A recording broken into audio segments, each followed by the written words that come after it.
Welcome to the Under the Hat podcast, the show where we talk about everything and anything that is top of mind in education. The goal is to provide meaningful conversations to what is currently happening in our classrooms. Stories, pains, moments of success.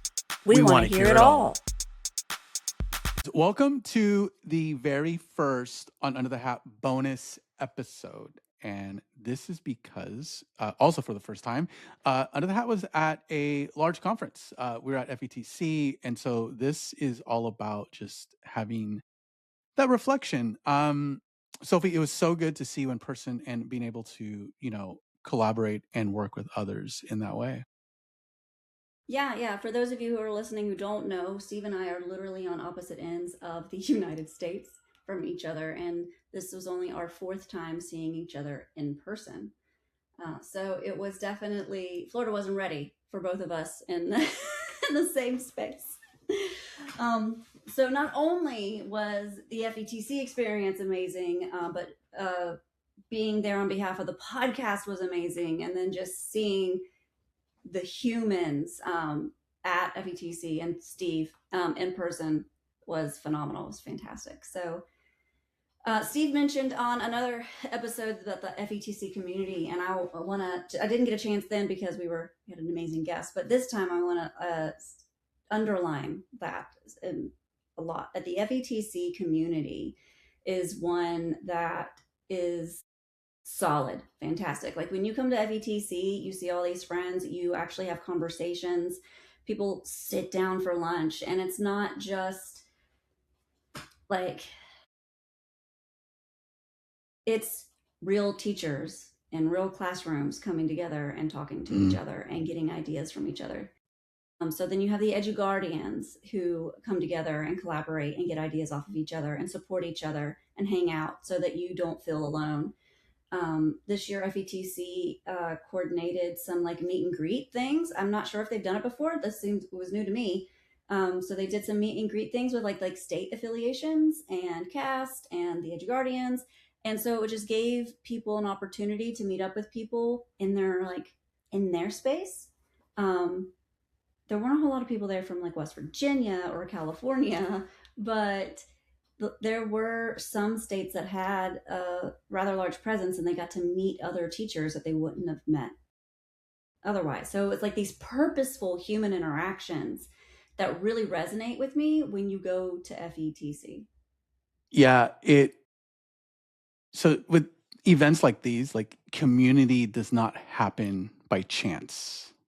And so I can tell they've done a lot of work on like building a community, building those human interactions, and it did give me Q vibes. It was like, oh, this is the Florida version of Q. Cool.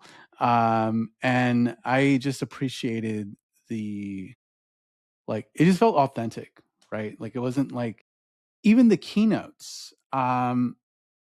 And Sophie, this is not in our notes, but like the keynotes I should have written down, and let's just talk about it now. Like the keynotes were authentic. Like there was one, and I don't think I got to catch it, but like it was like a keynote where students were keynoting basically, right? And Yes. I loved seeing that. And there was a drone show of sort that had like kids were. It was just I just loved the literally student centeredness of the conference as well.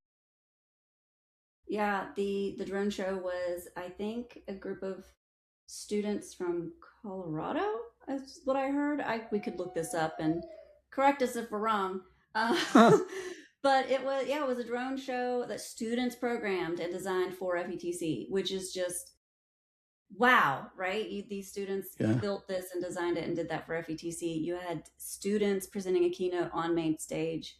That was incredibly powerful. It's just one of the, and then there were like some student presentations. I saw some students in the expo hall exploring with like their chaperones and things. It's just incredibly powerful how the collaboration and the learning in the community happens. And something that is a little trendy, but also just fun, is FETC over the last 2 years at least has had sort of like a thing, which I've loved.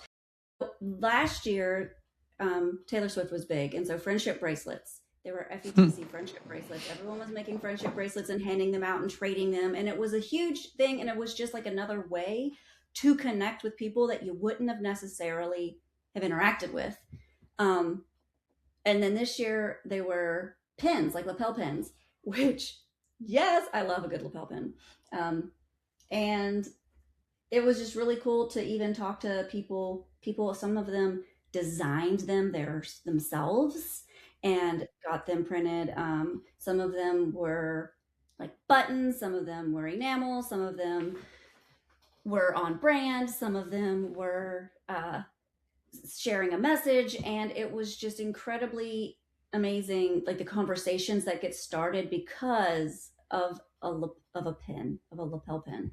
And like, and that's something that FETC just sort of like, they don't have to do that, but they do, to add that level of another level of interaction, that if you choose to participate, you have this other opportunity to engage.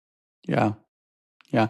And then also like, maybe you mentioned this, but like there was a lot of intentional ways that you can engage with people and talk with people that you wouldn't have otherwise, right? Like, it's like a meet and greet of sort, with state affiliations. I know that you kind of mentioned that, but like underscoring that, like just making sure that the teachers are getting taken care of, but being like former vendors, I also felt like the vendors were getting taken care of, right? And it looked like they got a lot of traffic, a lot of good conversation. The snorkel booth was like, Popping every yeah. time we went by. Um, Something that FETC does that I really love, after the keynote, like the main keynote, it is vendor hall time. So they have like coffee and for like vendor halls and like for the vendor halls and the coffee breaks and stuff. But after the initial keynote at FETC, there is always a high school band that leads everybody into Mm, the vendor hall. And it's amazing. It's absolutely, you can see these students are performing, and it's, again, you got student presence there, and hmm it's music, and it's a band, and it's a celebration going into the expo hall. And then you have that dedicated time to go and explore and learning the expo hall.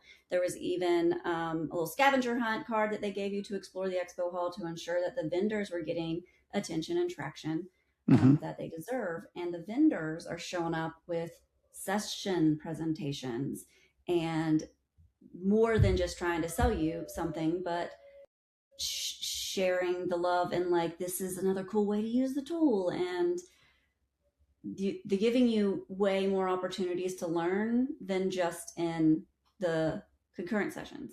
Yeah, love that. Um, I'm gonna give her a big shout because she may not do it on her own. Maybe, I don't know.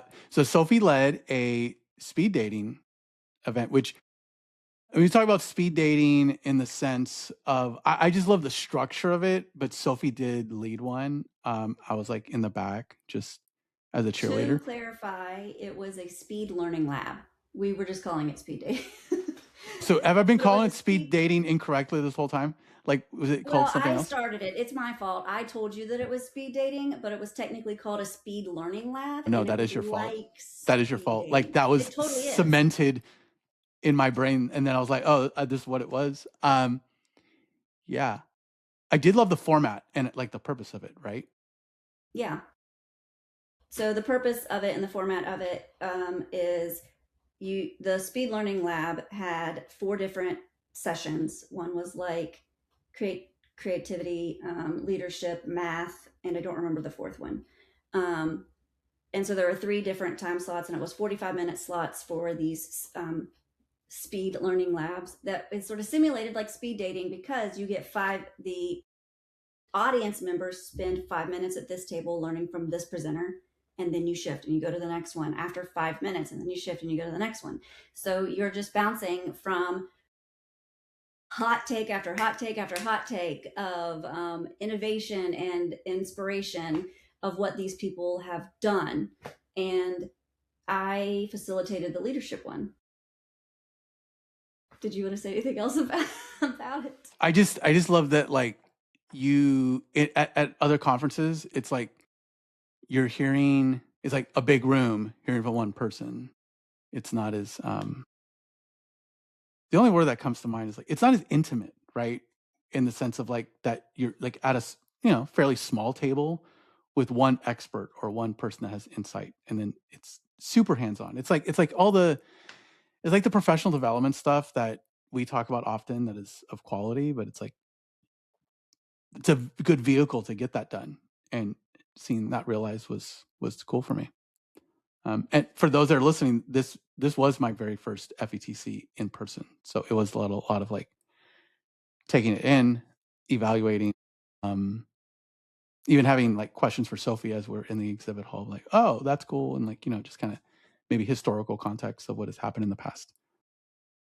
Yeah, and this was my third or fourth FETC, but most, like all of them, have been as a vendor. So this was my first time coming in as media and or like an attendee type of vibe. And so we were collecting content in the vendor hall, mainly in the vendor hall. We did also do right outside the expo hall, but it was a really different experience to experience this amazing community on that side.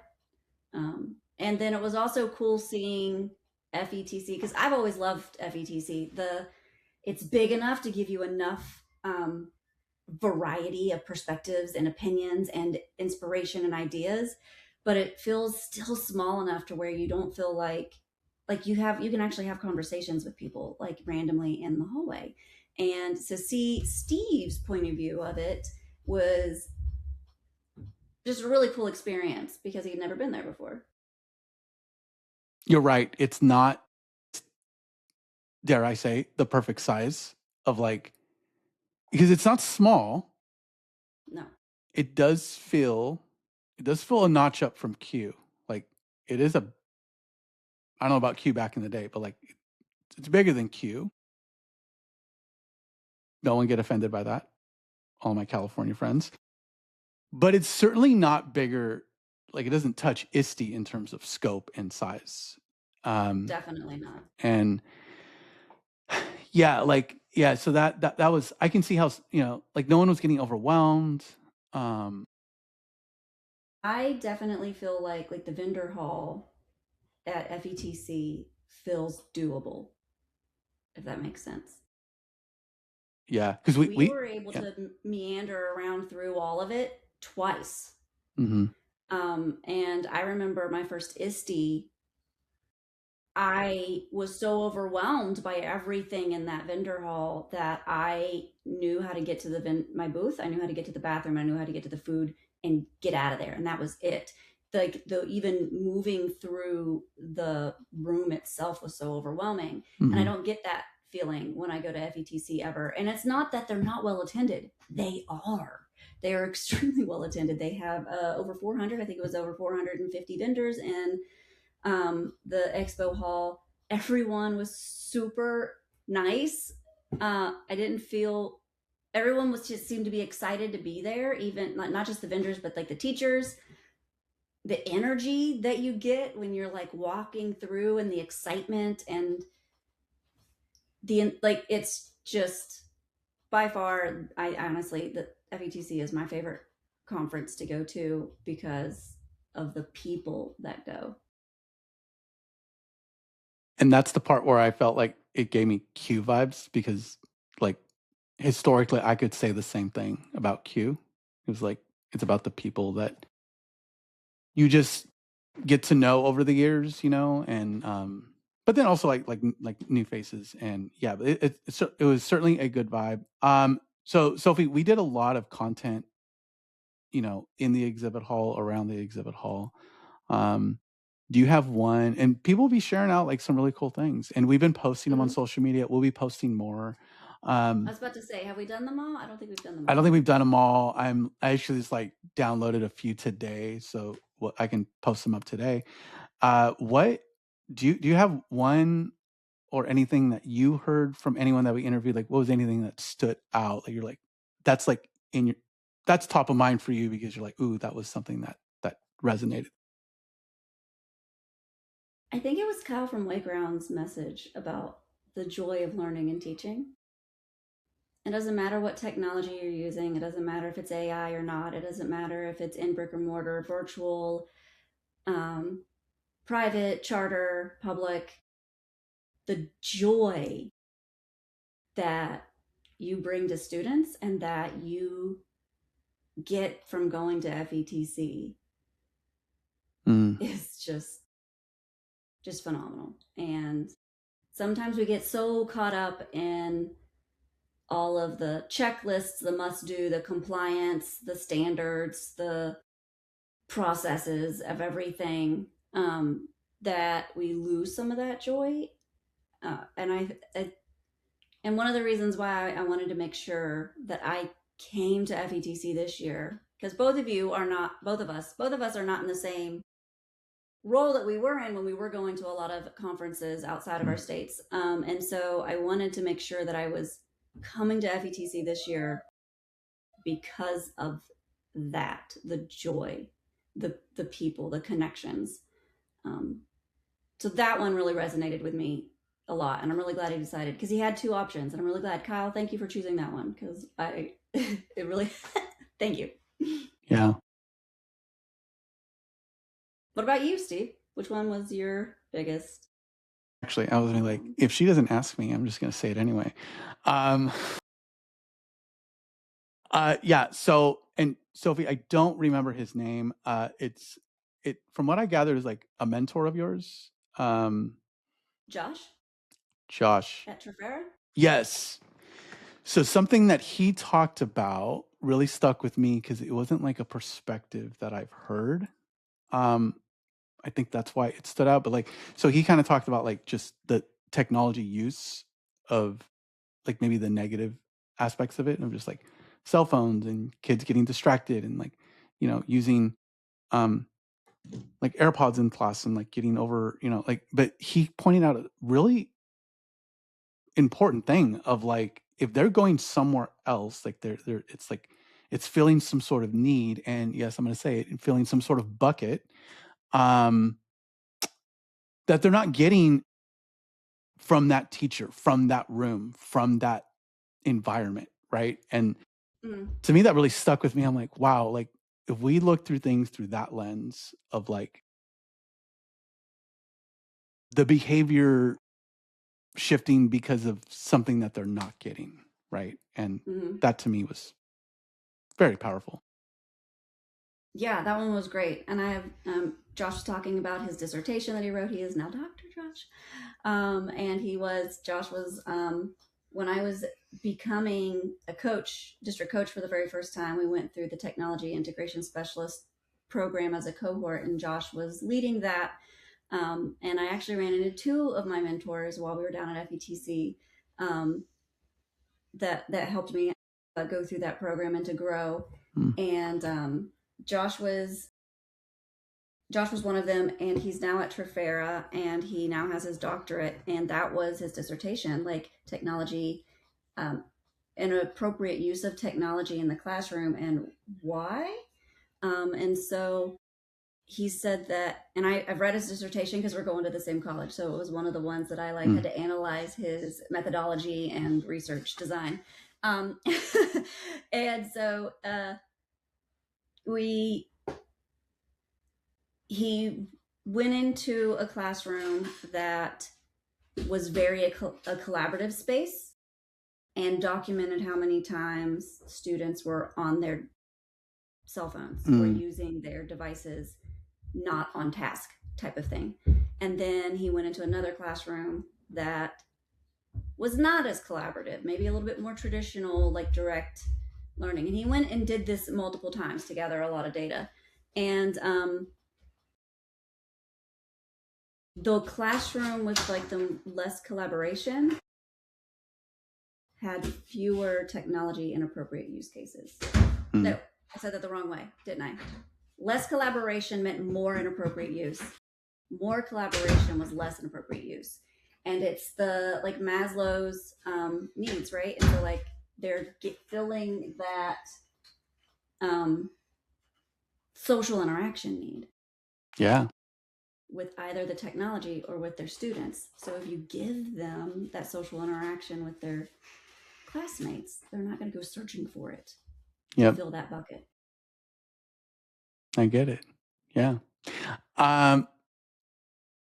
Expect us back at FETC. I think yeah, I can see how we'll do that again.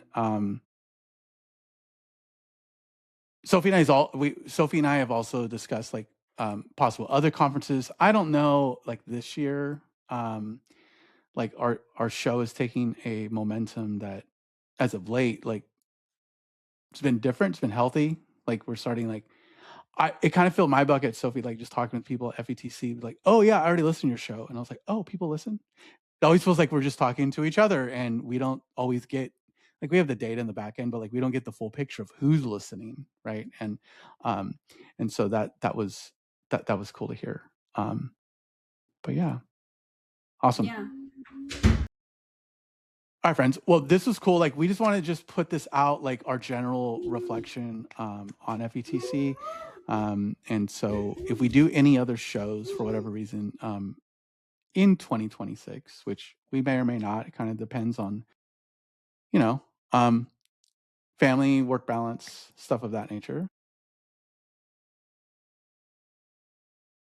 If you did go to FETC, what was your favorite takeaway? So Steve and I sort of talked about ours, and we would love it if you, wherever you're listening to this or wherever you find us, if you hit us up, let us know. What was yours? What was your favorite thing to take away? I'd love to learn from you guys too. But yeah, if we end up going somewhere else, we'll let you know. Hopefully a little bit more planned out in advance than this one was. It was a little bit short notice and it was just sporadic thing, but totally worth it. The weather was amazing while we were down there, and yeah, it was a good time. It was a good time to be in Florida. I would not have had fun in June. I probably would have, but if I was at ISTE, what have you, but it was just, it was good weather. Awesome. All right. Well, for all of you that have been listening, have been, reaching out to us, please, we still have time to close out the season. So if you do know guests or you want to come on the show, please hit us up. And for those that are listening, subscribing, doing all that stuff, we appreciate you. But yeah, so until next time, friends, keep your hats on, but your minds